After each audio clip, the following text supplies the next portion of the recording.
ত্রয়োদশ জাতীয় সংসদ নির্বাচনে বিএনপি সংরক্ষিত নারী আসনের মনোনয়ন প্রত্যাশীদের সাক্ষাৎকারের দ্বিতীয় দিন আজ গুলশানে দলের চেয়ারম্যানের রাজনৈতিক কার্যালয়ে বিকেল ৩টা থেকে চলছে সাক্ষাৎকার। এ নিয়ে জানাতে গুলশান থেকে যুক্ত হচ্ছেন সহকর্মী মাহবুব হাসান রিপন।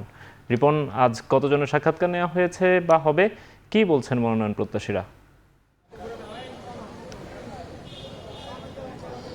নোমান, আজকে দ্বিতীয় দিনের সাক্ষাৎকার চলছে। যেমনটা আপনি বলছিলেন, সেই ক্ষেত্রে ঢাকা, চট্টগ্রাম, বরিশাল, কুমিল্লা বিভাগের যে সকল মনোনয়ন প্রত্যাশী যারা রয়েছেন তারা আজকে সাক্ষাৎকার দিবেন।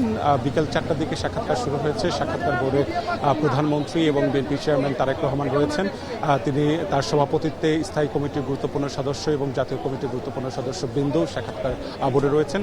কয়েকজন প্রার্থী তারা এসেছিলেন, আমরা তাদের সাথে কথা বলেছি। তারা যেটি বললেন সেটা হচ্ছে 5 জনের একটি গ্রুপ সাক্ষাৎকার বোর্ডে প্রবেশ করছেন এবং সেই ক্ষেত্রে 2-3 মিনিট করে সময় পাচ্ছে একটি গ্রুপ। সেই ক্ষেত্রে আপনি বুঝতে পারছেন যে খুব বেশি সময় তারা পাচ্ছেন না। তাদের নাম, পদবি এবং প্রয়োজন বোধে অনেকের কাছ থেকে হয়তো জিজ্ঞেস করছেন যে তার দলে তারা কি ধরনের অবদান রেখেছেন বিগত 17 বছরে। এই বিষয়গুলোই জানার চেষ্টা করছেন এবং এই সাক্ষাৎকার চলবে।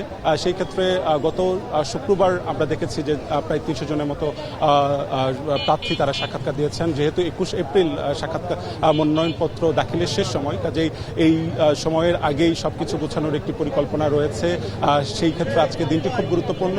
এবং অপরদিকে যেটি হয়েছে 12 মে, যেহেতু ত্রয়োদশ জাতীয় সংসদ নির্বাচনের সংরক্ষিত নারী আসনের নির্বাচনের দিন, কাজেই এর আগেই সমস্ত কিছু গোছানোর যে কর্মযোগ্য, সেই কর্মযোগ্যটি সম্পন্ন হচ্ছে। এই ছিল আমার কাছে বিএনপির কার্যালয় থেকে, চেয়ারম্যানের কার্যালয় থেকে সবশেষ।